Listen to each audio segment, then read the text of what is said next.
जब हौसला हो बुलंद तो डर की क्या औकात है, जब ले ही लिया फैसला तो इसमें पीछे हटने की क्या बात है। दोस्तों यदि हम किसी भी टारगेट को चूज कर लेते हैं तो हमें उस टारगेट को पूरा करना चाहिए, चाहे कुछ भी हो जाए उस टारगेट को पूरा करना चाहिए। दोस्तों आप सभी का स्वागत है हमारे YouTube channel bio brilliants classes में। आज के इस वीडियो में मैं आप सभी को बताने वाला हूँ कि मेंडल किन किन कारणों से, वो कौन कौन से रीजन है जिनकी वजह से मेंडल को सफलता मिली, और मेंडल को सफलता मृत्यु के बाद क्यों मिली, वो भी हम इसी वीडियो में जानने वाले हैं। यदि आपने हमारे यूट्यूब चैनल को अभी तक सब्सक्राइब नहीं किया है तो यूट्यूब चैनल सब्सक्राइब कर लीजिए ताकि आने वाले वीडियो का नोटिफिकेशन सबसे पहले आपके पास आए। तो चलिए शुरू करते हैं दोस्तों। वीडियो शुरू करने से पहले मैं आप सभी को एक बात बताना चाहता हूँ कि मेंडल का जो जन्म है वो 22 जुलाई 1822 को हुआ था। ऑस्ट्रिया देश के हेजेंड्रो प्रांत के सिलिसिया गाँव के ब्रून शहर में मेंडल का जन्म हुआ था और मेंडल की मृत्यु हुई थी 1884 में। लेकिन मेंडल को सफलता कब मिली? 1900 में जाकर। तो देखिए यहाँ पर मेंडल की मृत्यु तो हुई थी 1884 में और सफलता मिली भाई 1900 में जाकर। 1900 में जाकर इनको सफलता मिली। तो मैं आप सभी को ये बताने वाला हूँ कि ऐसा क्यों हुआ, क्यों मेंडल को सफलता मृत्यु के बाद मिली। तो देखिए जो मेंडल ने अपने एक्सपेरिमेंट थे, मेंडल ने जो अपने एक्सपेरिमेंट थे उनके जो रिजल्ट्स निकाले थे, उन रिजल्ट्स को मेंडल प्रकाशित होने के लिए एक संस्था में चले गए। उस संस्था का नाम है द हिस्ट्री सोसाइटी ऑफ ब्रून। इस संस्था में मेंडल प्रयोगों को ले गए और उन्हें प्रकाशित होने के लिए वहाँ पर चले गए। 1866 में मेंडल के प्रयोग अपना है सब the annual proceedings of natural history society of ब्रून।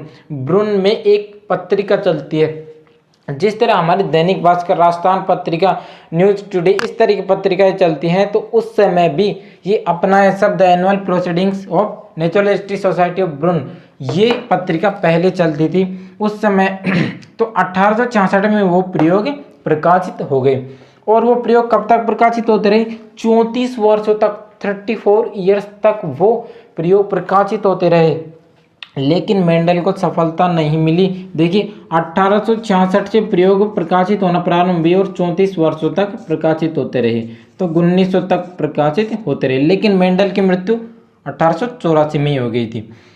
ठीक है दोस्तों, देखिए अब क्या हुआ कि जब 1900 में 3 वैज्ञानिक थे जो मेंडल की तरह ही, जो मेंडल की तरह सेम प्रयोग कर रहे थे, तो उनके जो रिजल्ट्स आ रहे थे वो मेंडल के प्रयोगों की तरह ही आ रहे थे।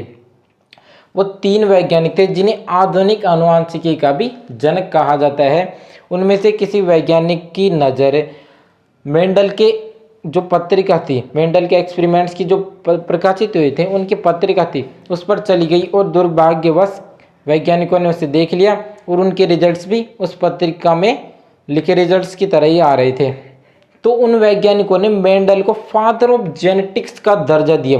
वो चाहते तो खुद भी दर्जा ले सकते थे, लेकिन उन्होंने ऐसा नहीं किया और उन्हें आज आधुनिक आनुवंशिकी के जनक के नाम से जाना जाता है। वो 3 वैज्ञानिक कौन कौन से हैं? ह्यूगो डीवरिज, कोल कोरेंस और एरिक वॉन शेरमेक। ये 3 वैज्ञानिक हैं जिन्हें आधुनिक आनुवंशिकी का जनक भी कहा जाता है। तो इनकी वजह से ही मेंडल को 1900 में जाकर क्या हुई?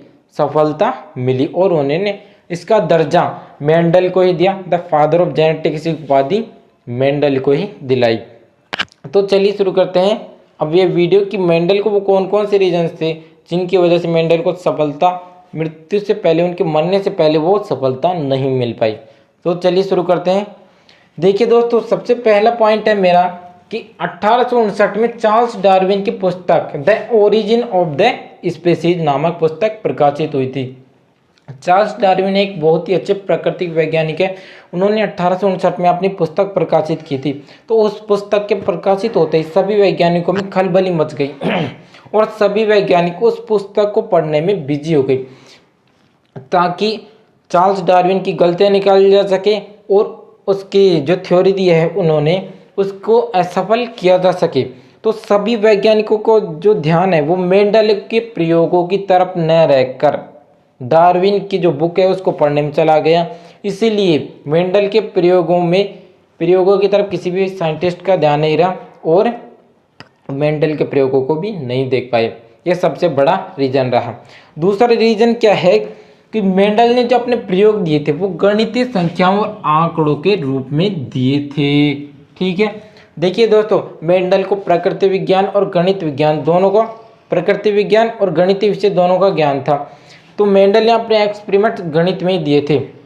जिस तरह मोनोहाइब्रिड क्रॉस और टाई हाइब्रिड क्रॉस में आपने देखा होगा फिनोटाइप और जो जीनोटाइप आते हैं वो हम जैसे मोनोहाइब्रिड क्रॉस में 3:1 और फिर 1:2:1 इस तरह आपने देखा होगा। तो मेंडल गणितीय संख्याओं के रूप में दिए थे मेंडल ने, लेकिन वो जो रिजल्ट्स हैं उनको कोई भी वैज्ञानिक उस समय समझ नहीं पाया, क्योंकि मेंडल से पहले किसी भी साइंटिस्ट ने ऐसे रिजल्ट्स नहीं लिखे थे और कोई भी वैज्ञानिक उन रिजल्ट्स के बारे में सोच भी नहीं सकता था कि कोई वैज्ञानिक ऐसा रिजल्ट्स लिख सकता है। इसलिए किसी का भी ध्यान उन रिजल्ट्स की तरफ नहीं गया और किसी ने भी उनको समझने की कोशिश नहीं की। इसलिए ये सबसे बड़ा दूसरा रीज़न रहा कि मेंडल को मरने से पहले सफलता नहीं मिली। तीसरा क्या है, कोल-नागली के सुझाव पर हाइरेशियम पादप का चुनाव करना। दोस्तों देखिए, जब मेंडल को सफलता नहीं मिल रही थी, वो अपनी सफलता नहीं मिल रही थी, तो वो निराश होकर कोल-नागली के पास गए। तो उन्होंने मेंडल को सुझाव दिया कि आप मटर के प्लांट पर एक्सपेरिमेंट ना करें, हाइरेशियम पादप पर एक्सपेरिमेंट करें, जिससे आपको अच्छे रिजल्ट्स मिलेंगे। जब मेंडल ने इस पर प्रयोग किया तो मेंडल को सफलता नहीं मिली, क्योंकि ये जो पादप है ये एकलिंगी था और मेंडल एक्सपेरिमेंट्स कर रहे थे मटर पर जो कि द्विलिंगी था।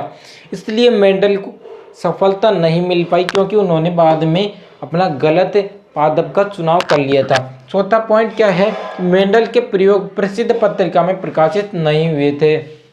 ये जो पत्रिका है ये उस समय बिल्कुल फेमस नहीं थी और ये इसके जो रिजल्ट्स हैं, मेंडल ने जो एक्सपेरिमेंट करे थे वो सभी साइंटिस्टों के पास नहीं पहुंच पाए। कोई समझने की कोशिश भी करता तो क्योंकि साइंटिस्टों के पास पहुंच ही नहीं पाई थी। तो ये सब कारण रहे जिनकी वजह से मेंडल को सफलता नहीं मिली।